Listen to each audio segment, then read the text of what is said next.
대만 총통선거 투표가 시작됐습니다. 이번 선거 결과가 미중 관계나 동아시아의 역학 관계에까지 영향을 미칠 수 있는 만큼 전 세계의 이목이 집중돼 있는 상황인데요. 2천만 대만인들은 과연 누구를 선택할까요? 베이징 특파원 연결해 알아보겠습니다. 배삼진 특파원. 네, 대만에서 투표가 시작된 지 이제 5시간이 지났습니다. 이 투표는 현지 시간으로 오전 8시부터 시작이 돼서 오후 4시에 끝납니다.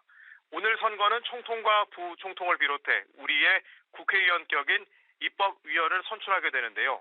대만 전역 17,000여 개 투표소에서 순조롭게 투표가 진행되고 있습니다. 이 대만 전체 인구는 2,400만 명인데요. 이 가운데 투표권이 있는 유권자는 1,955만 명입니다.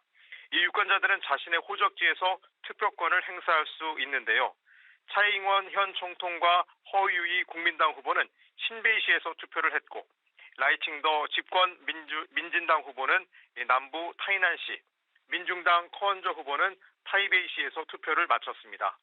이 해외 거주 대만인들도 속속 귀국해 투표장을 찾고 있습니다. 대만에는 우리나라처럼 부재자 투표가 없기 때문에 자신의 호적지로 가서 투표를 해야 합니다. 대만의 재외동포는 200만 명 정도로 미국과 중국의 대다수가 거주하고 있는 것으로 알려져 있습니다. 이 초박빙의 선거전이 될 것으로 예상되는 만큼 이들의 귀국 투표가 총통 선거에도 영향이 있을 것이란 분석이 많습니다.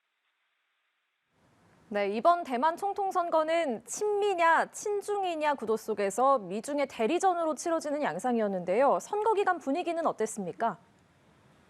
네, 이게 말씀하신 대로 이번 선거는 친미, 친중 구도 속에서 선거전이 치러졌습니다. 이 라이 후보는 선거 기간 자신이 유일하게 중화민국을 수호할 수 있는 후보라며 지지를 호소했는데요.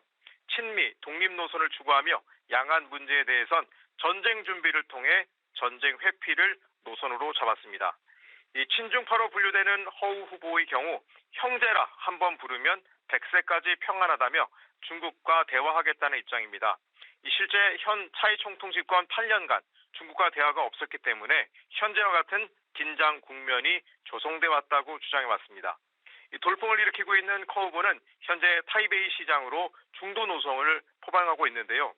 이 대만이 자주적이면 양안이 평화롭다며 필요할 때는 중국과 대화한다는 온건한 자세를 취하고 있습니다.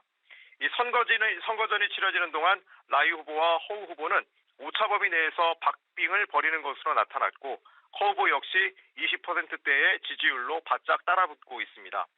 앞서 해외 거주 대만인들의 투표가 중요해질 수 있다고 말씀드렸지만 더욱 중요한 것이 바로 20, 30대 표심입니다. 이들은 전체 유권자의 31%를 차지하고 있는데 친중, 친미 등 안보나 중국의 위험 문제 대신 높은 집값과 취업난 등 민생에 관심이 더 많습니다. 커 후보의 지지세가 커진 것도 이들의 영향이라는 분석이 나오고 있습니다. 앞서 중국은 민주당을 독립 분열 세력으로 규정하고 라이 후보의 당선을 저지하려는 모습을 보였는데요.